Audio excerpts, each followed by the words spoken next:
the broke musician lost his wife to a banker. 10 years later, the ex-wife bought VIP tickets to his sold-out show.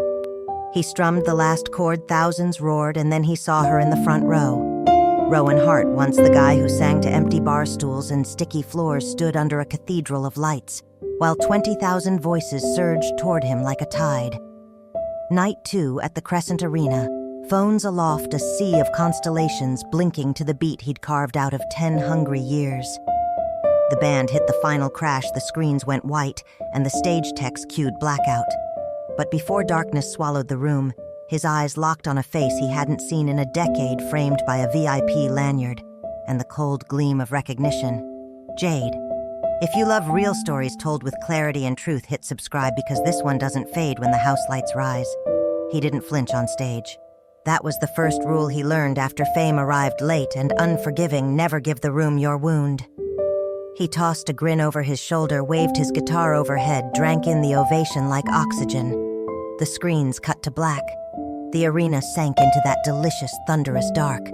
He counted down the beats to walk off like muscle memory. 4, 3, 2. Backstage, the sound slammed shut like a vault door. Crew hustled past headsets, gaffer tape, clipboard, gods keeping chaos on a leash. Rowan slid the guitar into a tech's hands and pressed his palm to the cinderblock wall until the world steadied. Jade. Jade in the front row. Jade wearing money like perfume the way she used to. Great show Misha, his bassist, panted, sweat glittering along his jaw. That bridge in Northbound, we almost lost the click, but you pulled it back. You okay? Rowan nodded. Water. An assistant appeared with a bottle like a prayer answered. He took 2 long gulps and felt the cold hit his ribs.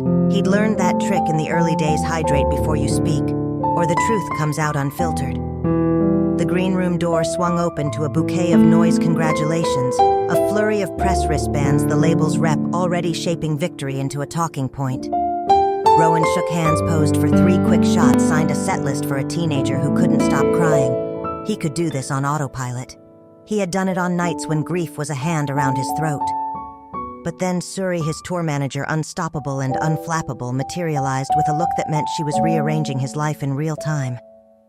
"Fan meet gets bumped 5 minutes," she said briskly. "And, you've got a VIP you should probably be aware of." He didn't look up. "I saw her." Suri's eyebrows barely moved. "Do you want her in the line?" Rowan unscrewed the bottle cap again, just to have something to do with his hands. He remembered how Jade folded towels in threes, how she lined up knives like soldiers, how she used to say, "We can love art row, but we can't eat it." He remembered the day she didn't come home, the banker's car like a verdict outside their apartment. "Put her last," he said. "If she leaves, she leaves." Suri nodded once and vanished, the human solution. He sank into the couch. The fabric sighed as if it understood the weight of old names. 10 years had remade him. The cheap motel gigs, the pawned guitar reclaimed with a cashier's check that smelled like redemption. The viral song that turned strangers into pilgrims, those had carved a man out of a boy. But mirrors had edges, and Jade was an old mirror he wasn't sure he wanted to see himself in. Misha dropped onto the armrest. "You sure you want to do this?" "I don't want to do it," Rowan said. "But I don't run anymore." Misha's mouth tipped. "Then don't let her write the encore." Encore. The crowd stomped above them, the chant rolling through concrete. One more song. One more song. One more. He could go back out and bury her with noise. He could play the hit that made the banker look small in 1,000 cars at 1,000 red lights. He had written that chorus like a fuse and lit it on tour city by city until it burned her name out of his mouth. Except here she was, somehow unburned. Suri reappeared in the doorway and crooked her finger, the gesture casual but not negotiable. "Meet starts." He stood. The room tilted and righted itself. Fame had given him a new spine. Poverty had taught him to carry it.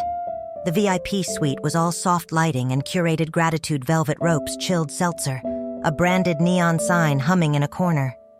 20 fans handpicked by contests and credit limits lined up with trembling smiles and Sharpies at the ready. He moved down the line, hugs, laughter, shaky confessions of how his songs had saved them on nights he'd been trying to save himself. He loved them fiercely in those quick, bright moments. They were the reason he hadn't folded. And then the line thinned and the air changed. Jade stepped forward. She had cut her hair. It framed her face like a practiced apology. The banker gold was gone from her neck and ears, replaced by the cleaner lines of someone who had learned that shine attracts a different kind of hunger. She wore black. She held her past like a fragile thing. "Hi, Ro," she said, and the past moved into the present like it had paid for a ticket. He thought say hello to the ghost politely. He said, "Hey." Up close time had done what it always does, drawn fine lines where certainty used to live. But her eyes were the same, that sea glass green that had looked at him over thrift store coffee, over rent notices, over a forkful of boxed mac and cheese. He had wrote 3 early songs about those eyes, 2 terrible, 1 decent. She smiled a small, careful smile. "You were incredible." "Occupational hazard," he said lightly. Humor bought him seconds to think. If he stumbled, it couldn't be here in front of cameras and people who had assembled their bravery just to stand close to him. He nodded at Suri. She melted the crowd a few steps away, a privacy circle as thin as hope. Jade swallowed. Her hand fluttered like it wanted to reach for him and thought better of it. "I wasn't sure I should come. Yet here you are," he said, not unkind. "I bought the tickets months ago," she admitted. Before everything. Before everything." The banker's name wasn't said, but it moved between them, heavy as finance, slick as glass. Rowan pictured him, the watch. The smile that closed, deals the way he stood in doorways as if rooms owed him tribute. The man who'd kissed Jade's knuckles while Rowan counted grocery coins in a jacket pocket and told himself it was temporary. Jade's voice dropped. "I heard the new record. 10 blocks north." Rowan kept his face still. That song was a map of the old neighborhood laid over a wound. It had exploded when a stranger screamed the bridge back at him in a bar he'd once been paid in wings to play. It was the song that dragged him to arenas. It was also the song that broke the last of his softness about Jade. "Is it about me?" she asked. The question hovered, delicate and dangerous. You learn with success which truths to say out loud and which to leave inside the music. Rowan felt the knives of 100 think pieces, the inevitable split-screen headlines of artist confronts ex-wife. He could lie. He could wink. He could shrug and say, "It's for anyone who's ever been left," which was true enough to survive a post-show scrum. He did none of those. He let the quiet be a stage just for them.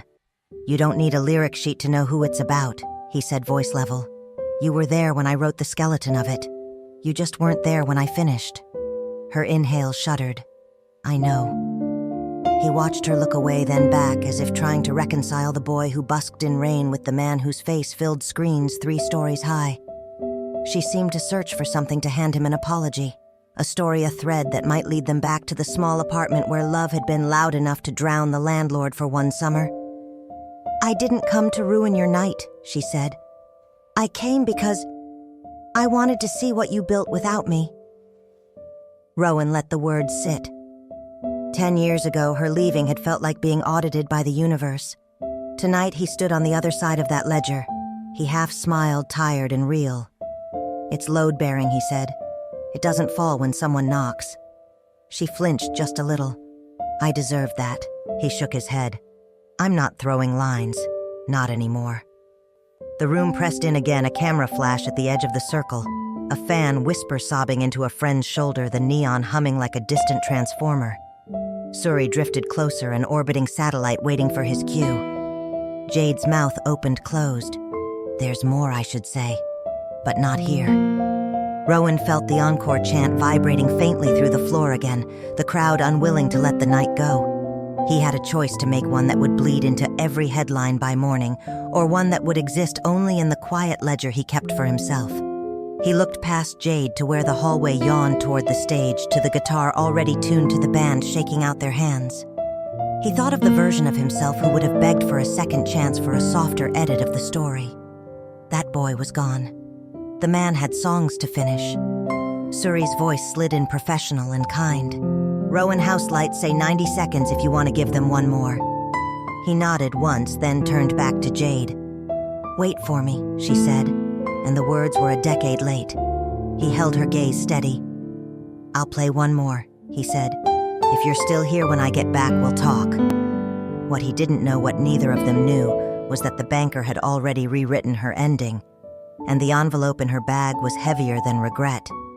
Before there were arenas, there were bars with sticky floors. Before there were VIP passes, there were hand-scrawled flyers no one read.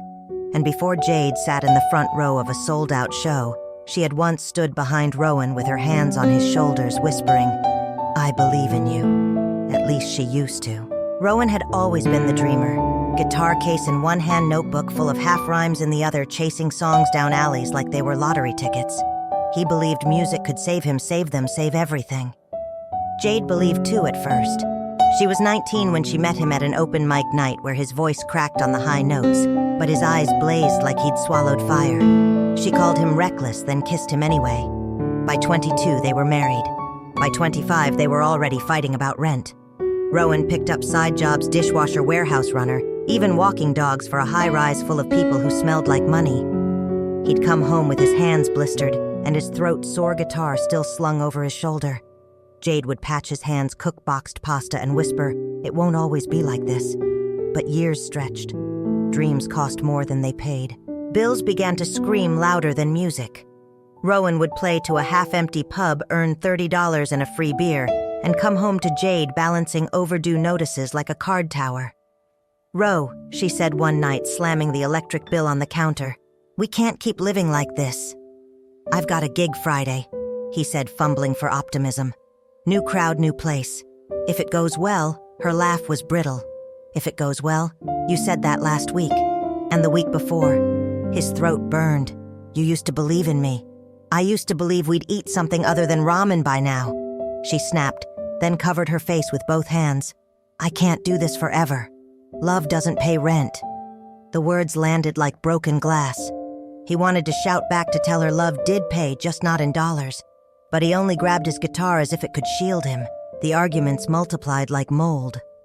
Small things grew teeth, toothpaste caps, late nights, the way he scribbled lyrics at 3 a.m. while she tried to sleep. She accused him of choosing chords over commitment. He accused her of forgetting the girl who used to dance barefoot in the kitchen when he strummed. Then came the night she didn't come home. Rowan had played a gig 2 towns over, pouring himself out to a crowd that mostly shouted for covers. He stumbled in at 2 a.m., sweaty guitar strap cutting into his shoulder. The apartment was dark, silent. Her shoes weren't by the door. Her ring wasn't on the counter. He called. No answer. At dawn, she walked in hair-neat clothes, pressed, smelling faintly of leather seats. He knew instantly. "The banker. Jade," he whispered, but his voice cracked like a boy's. She didn't meet his eyes. "I can't do this anymore, Ro. You promised I promised when I thought you'd grow out of chasing shadows." Her voice wavered but didn't break. "He can give me stability, a future, things you can't." He staggered back, breath hollow. "So you're leaving for him?" Her silence was the answer. Days bled into nights. The apartment shrank around him. He pawned his guitar once to cover rent, then bought it back with money from 3 shifts at the warehouse. The instrument felt heavier afterward, like it remembered the betrayal. Friends offered couches, sympathy, advice. "Move on, man. Find a real job. She was holding you back anyway." But at night alone, he asked the ceiling the only question that mattered.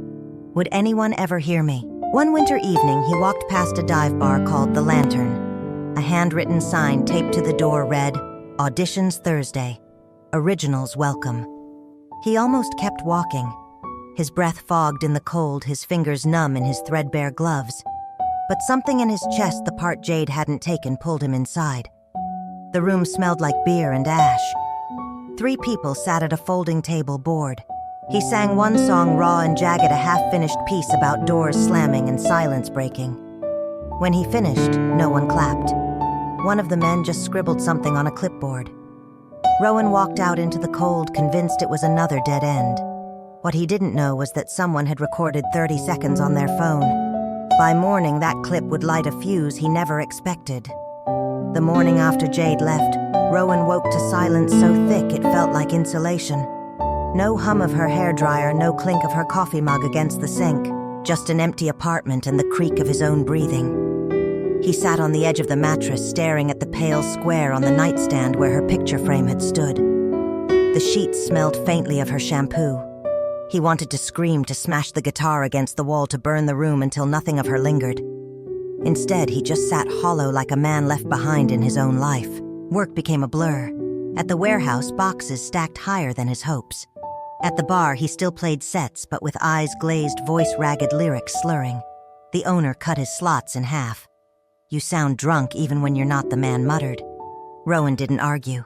He couldn't muster enough fight. Nights blurred into whiskey chords and notebooks filled with half-songs that began with rage and ended in silence. He pawed at memories like open wounds. Jade's laugh when he played her early demos, the banker's car idling outside the way she never even looked back that last morning. Then came the night of the lantern audition. He'd sung because his body didn't know how not to. His throat ripped raw, but the words carried more blood than polish. When no one clapped, he staggered out into the cold thinking, "That's it. That's the last time." Back in his apartment, he collapsed on the floor, guitar still strapped across his chest.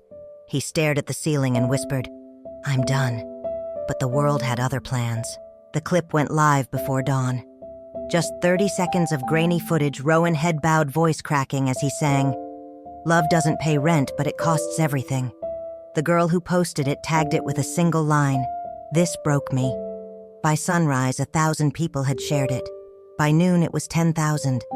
By the end of the week, 500,000 views carried his heartbreak farther than any stage ever had. Rowan didn't know. He slept through most of it, phone dead on the nightstand, unaware that strangers were quoting his pain in captions and carving his lyrics into their hearts. When he finally turned his phone on, the notifications nearly crashed it. Messages flooded in: old friends, distant cousins, strangers across oceans. "Your song saved me tonight. Where can I hear more? Do you have an album?" He stared, stunned. The world had found him at his weakest moment and decided to listen. He posted one shaky video from his bedroom, guitar against his knees, singing a song he'd scribbled in the margin of a past-due bill. It wasn't polished. His voice cracked on the bridge, but the honesty was knife-sharp. By morning, it had another 100,000 views. Still, fame didn't fill his fridge. He hustled harder, open mics, live streams, busking in subway stations. Sometimes people recognized him. "Hey, you're the guy from that video," and dropped $20 bills in his case. Other times they walked past like he was invisible. But the spark was there now, faint but real. Enough to keep him moving when everything else told him to quit. One evening, Rowan stood outside the pawn shop staring at his guitar, the one he'd sold to cover rent, now propped in the window with a price tag he couldn't afford. His chest burned. That guitar had been with him longer than Jade, longer than hunger, longer than failure. He marched inside, slammed crumpled bills and coins on the counter and said, "That one's mine."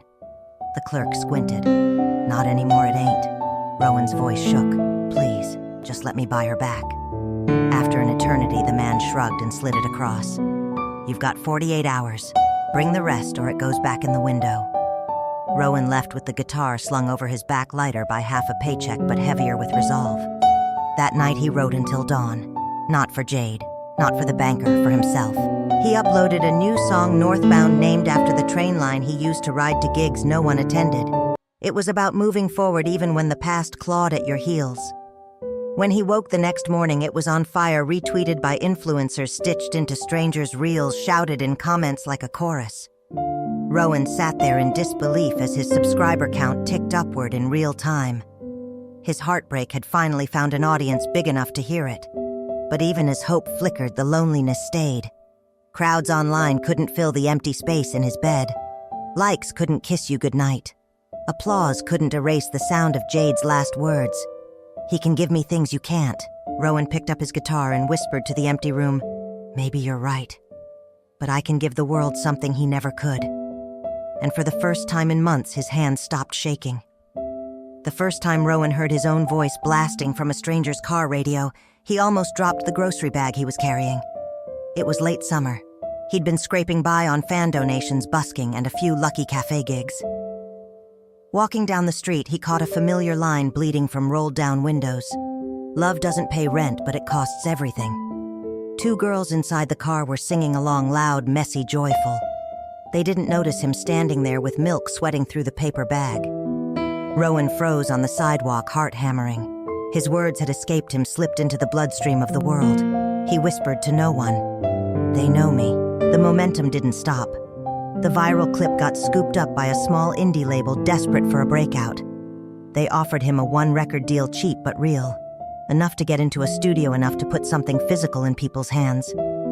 The first time Rowan stepped into that studio egg cartons on the wall, a mixing board older than his father, he felt like he'd entered a cathedral. He sang with everything he had because he didn't know if he'd ever get another chance. The record dropped quietly, but the world didn't stay quiet. One track in particular, 10 Blocks North, hit like wildfire. It was raw, aching, furious. Lyrics about leaving the woman you loved behind because she couldn't see past the empty fridge. Lyrics about walking 10 blocks north in the rain because you'd rather starve with dignity than eat with someone who didn't believe in you. It wasn't subtle. Anyone who knew his story could read Jade in every line, and the public devoured it. The first time he performed 10 Blocks North live, the crowd didn't just listen, they shouted it back. The chorus swelled until it drowned him. Thousands of voices carrying his pain, his truth, his wound. Rowan stepped back from the mic, stunned, and let them scream his story for him. So this is what it feels like, he thought, to be heard. But fame had a price. Every interview circled back to the same question. So who's the song about? Rowan never answered directly. Sometimes he'd shrug, sometimes he'd smirk, sometimes he'd say she knows. And that was enough to fan the flames. Fans speculated, pieced together clues, hunted for her name. Rumors painted Jade as a villain, a ghost, a shadow haunting his success. Meanwhile, Jade was living in polished suburbs, married to the banker, scrolling past the headlines with shaking hands. Rowan didn't stop writing. He poured himself into tours, studio sessions, collaborations. For the first time, he didn't have to beg bars for slots, venues begged him. He upgraded from borrowed couches to hotel suites, from pawned guitars to custom builds. But with every new success, a piece of him whispered, "See, Jade, look what you left behind." He hated that voice. He needed to believe it wasn't about revenge. He needed to believe it was about survival. Still, when 10 Blocks North went platinum, he raised a glass to the empty air and muttered, "This one's for you, Jade." Years passed. Rowan hardened in some ways, softened in others. The boy who once begged for validation was gone. In his place stood a man with scars he wore like stage lights. And then came the tour, the biggest of his life. Sold-out arenas across continents, fans camping outside for tickets, entire cities chanting his name. On night 2 at the Crescent Arena, he strode onto stage and thought, "I've finally outrun her," until the spotlight found her in the front row. Backstage, the encounter replayed like static. Her voice, her eyes, the way she asked if 10 Blocks North was about her, as if she didn't already know. Rowan slammed his water bottle onto the counter, plastic crumpling. Misha raised an eyebrow but didn't press. Suri hovered at the doorway, phone buzzing with messages from promoters and press. Rowan sat with his head in his hands. For years he'd sung his truth into microphones, convinced she was gone from his orbit. Now she was back, holding VIP passes like a ticket into the world she'd abandoned. He couldn't escape the irony. Jade had traded him for money, and now she'd bought her way back into his show. What he didn't know, what none of them knew, was that her banker husband was gone. The mansion, the parties, the glittering future collapsed in lawsuits and whispers. And Jade had walked away with less than she expected, carrying only regret and a front-row ticket to the man who'd turned her betrayal into an anthem. Rowan picked up his guitar, strummed once, twice, steadying his breath. He had an encore to give, and maybe, just maybe, one final reckoning to write. The roar of the Crescent Arena wasn't sound. It was weather. A storm made of voices, hands, and stomping feet. Lights swept like lightning across 20,000 faces. Rowan Hart stood in the center, guitar strapped across his chest, every spotlight a weight and a crown. "Crescent," he shouted into the mic. "Are you ready?" The crowd's answer shook the rafters. He launched into the opening riff, fingers steady on the fretboard. Years of practice had burned muscle memory into bone. He moved through the first 3 songs like fire through kindling, tight, alive, unstoppable. Sweat slicked down his jaw, adrenaline drummed in his veins, and then during the hush before 10 Blocks North, he saw her, front row, center, Jade. She was framed by stage lights, her face glowing and pale at once. She wore the black VIP lanyard like armor, but her eyes betrayed her, wet, unblinking, locked on him as if no one else existed. Rowan's throat tightened. For one beat, he almost missed the cue. Misha's bass thudded behind him, dragging him forward. He leaned into the mic and let the first words cut loose. 10 Blocks North, you left me cold." The crowd erupted, singing every line back like scripture. Thousands of voices swallowed his, but he didn't hear them. He only heard his own voice years ago trembling in a bar writing lyrics on the back of a receipt Jade had thrown away. And he sang them now not for the crowd, not for the headlines, but for her. Jade didn't move, didn't clap, didn't sing along like the fans pressed against her shoulders. She just watched her lips parted, tears threatening to fall. Each lyric was a knife he'd sharpened in her absence. "Love don't pay the landlord, babe, it only pays in pain," the crowd screamed. She flinched. "You traded me for marble floors, I walked away in rain." Rowan's chest heaved. The arena became a confession booth, and Jade was the only one who mattered. After the last chorus, the band crashed into silence. For one moment, the arena held its breath. Then it exploded. Fans shouted his name, chanted for more. Phones lit like galaxies. Rowan turned, bowed once, and walked off stage. Backstage, he stripped his guitar, handed it to a tech, and pressed his palms to the wall. His chest burned. He had sung that song 1,000 times, but never like that. Suri appeared, headset buzzing. "Encore." He shook his head. "Not yet. Then you've got VIP meet in 15. Rowan closed his eyes. Of course she'd be there. In the VIP lounge, fans lined up with posters, vinyls, trembling smiles. Rowan signed, hugged, posed for selfies. He gave them pieces of himself because they had given him their loyalty long before arenas. And then the line thinned and Jade stepped forward. Her eyes met his, full of old promises and unspoken apologies. She held out her pass like a peace offering. "Hi, Ro," she whispered. He forced his voice steady. "You made it." For a moment, the noise of the arena outside faded. It was just the two of them, 10 years of silence pressing in from all directions. She tried to smile. "You were breathtaking." Rowan nodded, once curt. "Occupational hazard." The fans behind her buzzed, but Rowan barely noticed. Every nerve in his body screamed at him to leave, to walk away, to shut the door she'd opened. But part of him, some boy still bleeding inside, needed to hear her say why. Jade's hand trembled against her lanyard. "I shouldn't have come." "But you did," he said flatly. Her eyes glossed. "Because I needed to see what you became." Rowan's jaw locked. He thought of the nights hungry, the years alone, the songs scribbled in despair. He thought of the banker's car outside their apartment, gleaming like a verdict. He wanted to tell her she didn't deserve to be here, that she had forfeited her seat the day she walked away. But instead, he said, "You're here now." And you heard the song. Her lips parted. "It was about me, wasn't it?" Rowan's laugh was short, bitter. "You don't need me to answer that." Suri cleared her throat gently, signaling time. Rowan nodded. Jade stepped aside, but her eyes clung to him as though words unsaid weighed her down. When the last fan left, Rowan sank into a chair, hands trembling. 10 years. 10 years of building a fortress out of chords and verses. And one look from Jade had cracked the walls. Out in the arena, the crowd began to chant again, "One more song. One more song." Rowan pressed his palms together, whispering to himself, "What do I owe them? What do I owe her?" He stood, grabbed his guitar, and walked back toward the stage. This encore wasn't just for the fans. It was for him, and maybe for her.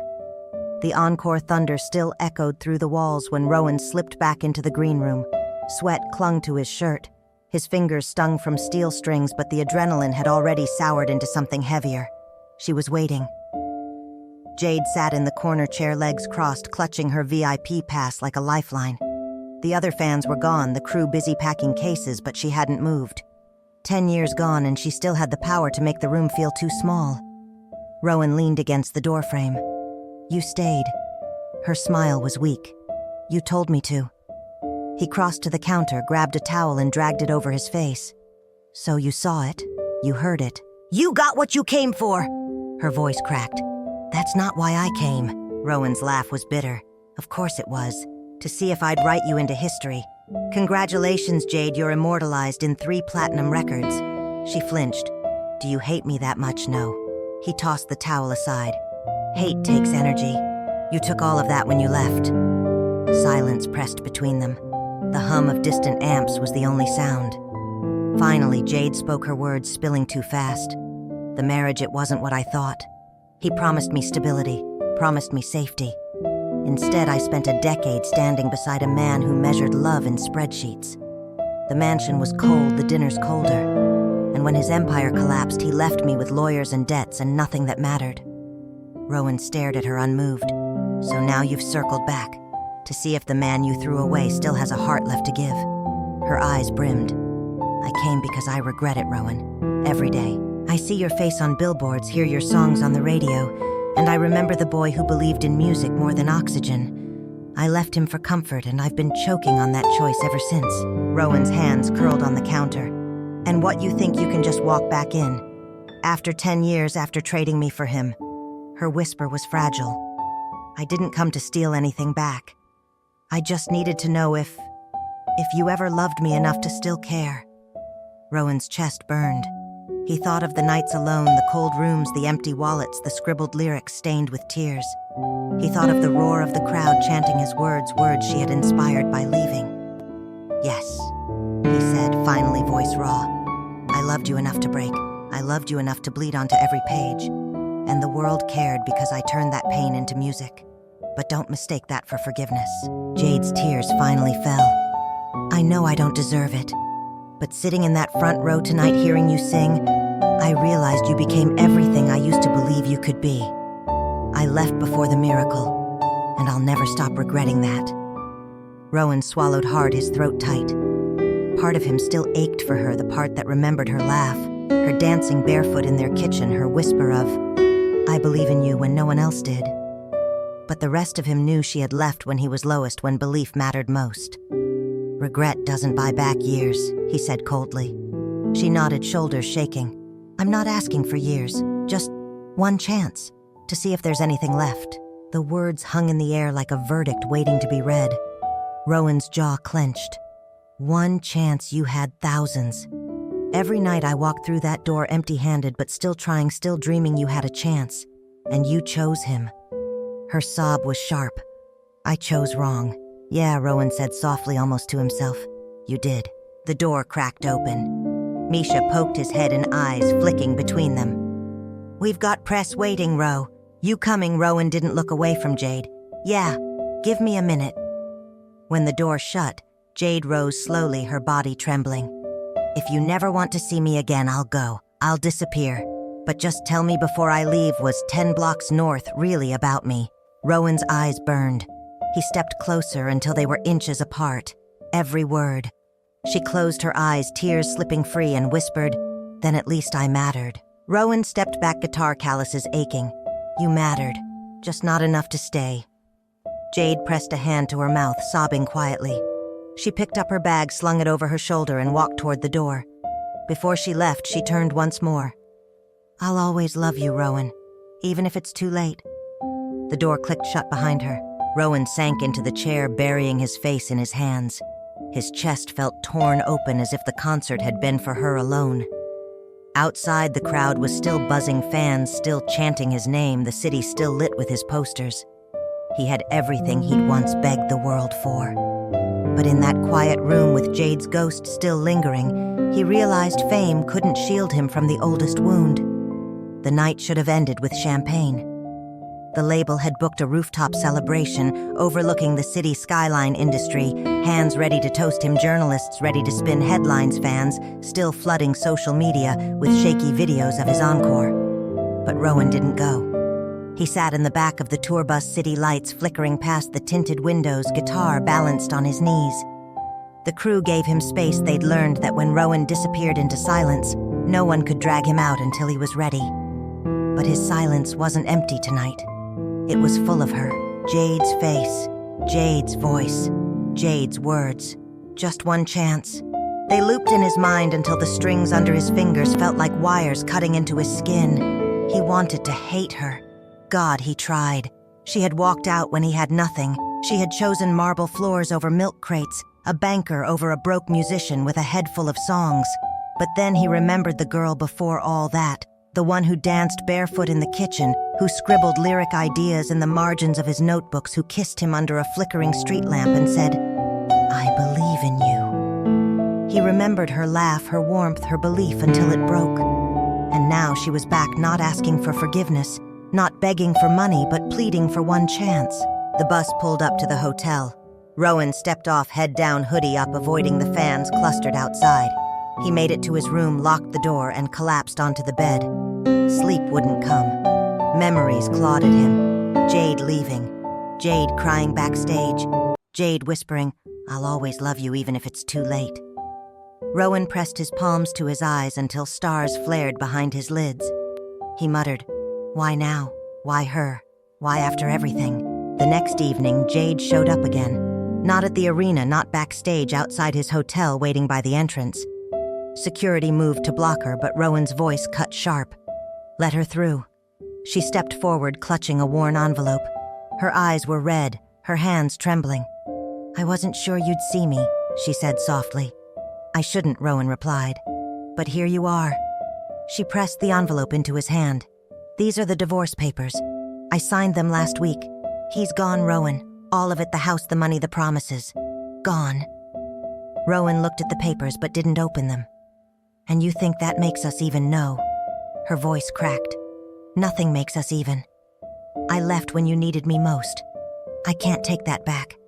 But I can tell you the truth, I never stopped loving you. I buried it under fear, under comfort, under lies. But it never died." Rowan's chest tightened. "You loved me. You walked out on me. You left me eating ramen and singing to empty rooms while you slept in silk sheets." She sobbed, clutching his sleeve. "I was scared. You don't understand, I couldn't live with the constant uncertainty. I thought security would fix the fear, but it only made me emptier. Every time I heard your name, every time I saw your face, I realized I'd traded the only real thing I ever had for nothing." Her tears wet his sleeve.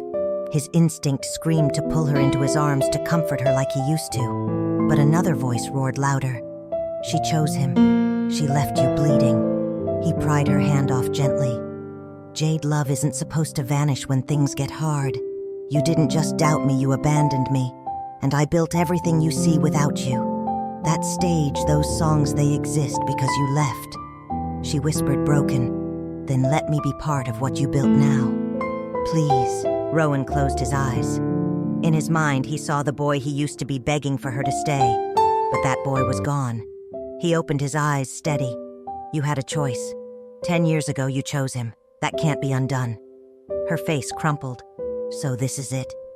You won't even try?" Rowan's voice cracked, but he didn't falter. "No, because trying again would mean erasing every scar, every song, every night I fought alone. And I won't erase them. They're who I am now." She stepped back, trembling. "Then I've lost you twice." Rowan swallowed hard. "No, you lost me once. Tonight I'm just telling you why you never get me back." Her sob tore through the night. She turned, clutching the envelope like it weighed 1,000 pounds, and walked into the dark. Rowan stood frozen, the city humming around him, his hands shaking. Upstairs, he sat with his guitar. He strummed once, twice, and words rose unbidden, raw and sharp. "You left me for comfort, but comfort don't last. I carved out a future from the wreck of the past. You came back with nothing, asking for more. But my love is a lock and you don't hold the door." He wrote until dawn, the breaking point, turning into another song that would one day echo in arenas. The tabloids moved fast. By the next morning, headlines screamed, "Rowan Hart confronted by mystery woman backstage is 10 blocks north," about her ex-wife spotted at Crescent Arena VIP. From banker's wife to broken-hearted fan, photos of Jade, red-eyed and clinging to her past, spread across gossip sites like wildfire. Fans dissected every blurry angle, comparing her features to old college photos Rowan's early supporters had posted years ago. Within hours, the internet had her name trending. Rowan didn't add to the noise. He stayed in his hotel room, blinds-drawn, guitar on his lap. The news spun its theories, fans waged their wars online, but he had nothing to prove. He had already said everything worth saying on stage in his songs in the silence that followed. Misha knocked at noon. "You've seen the mess," Rowan nodded. "Let them talk." "Thing is," Misha said, lowering his voice, "labels hate mess. They're already drafting statements. You need to decide if you want to bury this or own it." Rowan smirked, tired. "I'll do what I always do. Write it." That night on a live stream meant for fans, he spoke directly, voice steady. "I don't owe anyone the details," he said. "But I'll tell you this, pain wrote my songs. Pain built my career. And sometimes pain has a name. That doesn't mean I want that name back in my life." The chat exploded, hearts applause flood of "We love you, Rowan." And for the first time, he didn't feel like he was explaining himself. He felt like he was closing a chapter. Tour went on. City to city, crowd to crowd, the roar grew louder. But Rowan's heart strangely grew quieter. Without Jade's ghost hovering over him, the songs began to sound different. Not lighter, not softer, just freer. At one show in Berlin, he looked out at the sea of fans screaming his words, and he realized something: the songs weren't hers anymore. They belonged to the people who had carried him, who had found themselves in his wounds. And that was enough. He started writing new material on the bus, scraps of melody jotted on napkins, verses sung into his phone between airports. They weren't about Jade. They weren't about the banker. They weren't even about loss. They were about survival, rebirth. The strange peace of realizing you didn't need the person who once defined you. One night, he played a new song for Misha and Suri, a softer track, less rage, more resilience. When he finished, Misha grinned. "That's the one. That's the next chapter." Suri nodded, eyes damp. "It's not revenge anymore. It's you." The fans felt it too. When Rowan debuted the song Live in Paris, the crowd swayed, hands raised, not screaming but listening, hanging on every word. When he finished, there was silence for half a beat, then an eruption louder than any encore chant before. He smiled into the mic. "Guess we'll keep this one." Meanwhile, Jade vanished from headlines as quickly as she appeared. The public chewed her name and spit it out, moving on to the next scandal. Rowan didn't ask where she went. He didn't need to. Months later, back in his hometown, he stood outside the Lantern, the dive bar where it had all started, where one shaky audition had been filmed by a stranger and hurled into the world. The sign was faded, the doorframe splintered, but it was still standing. Rowan walked in, guitar in hand. The bartender blinked. You're Rowan smiled. "Just a guy who owes this place a song." That night, without cameras or lights, he sang to a room of 20 people. Old men at the bar, a couple of kids with notebooks, a waitress leaning on her tray. When he finished, the applause was soft, sincere, and it meant as much as the roar of 20,000. Back at the hotel, Rowan sat with his notebook. He wrote one last line before closing it for the night. Some doors close for good, but some doors close so you can finally hear the music on the other side. And for the first time, he didn't think of Jade at all. The last night of the tour felt like the end of an era. Rowan stood backstage at Madison Square Garden, guitar slung across his chest, the crowd's roar shaking the concrete under his boots. A decade ago, he'd played to a bar where no one clapped. Tonight, the lights of the most famous arena in the world waited for him. Misha slapped his shoulder. "You ready, brother?" Rowan exhaled. "Always." They stepped into the storm. The show burned bright from the first chord. Every hit, every lyric, every chant was a victory lap. The crowd knew the words better than he did.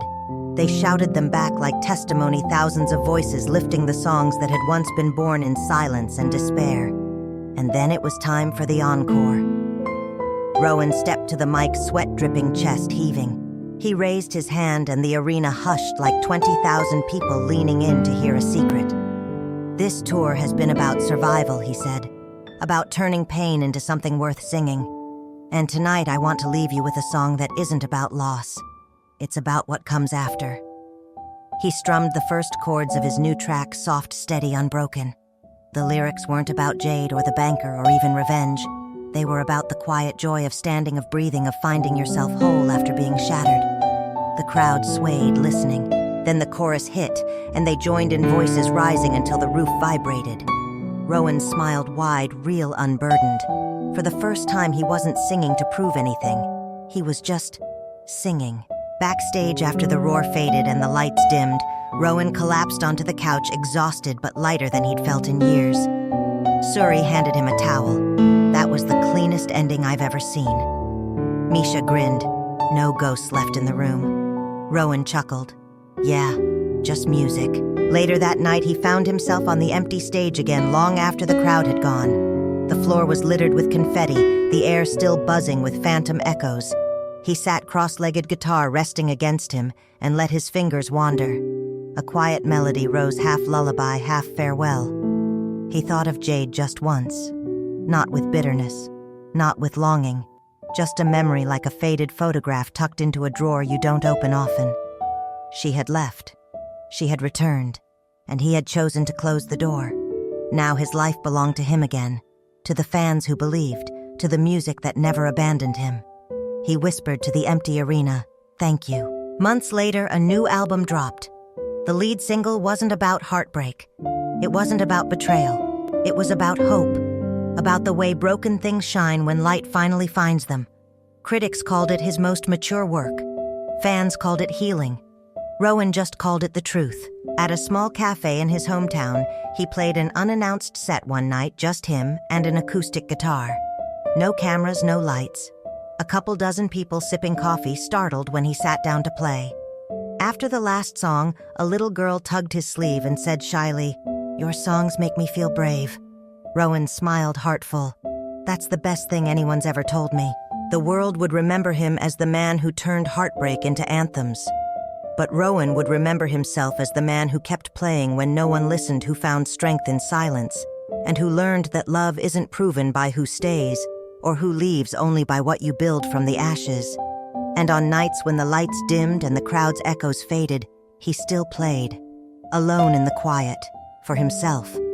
Some loves end in silence. Others echo forever in song, but the truest music comes when you finally learn to sing for yourself.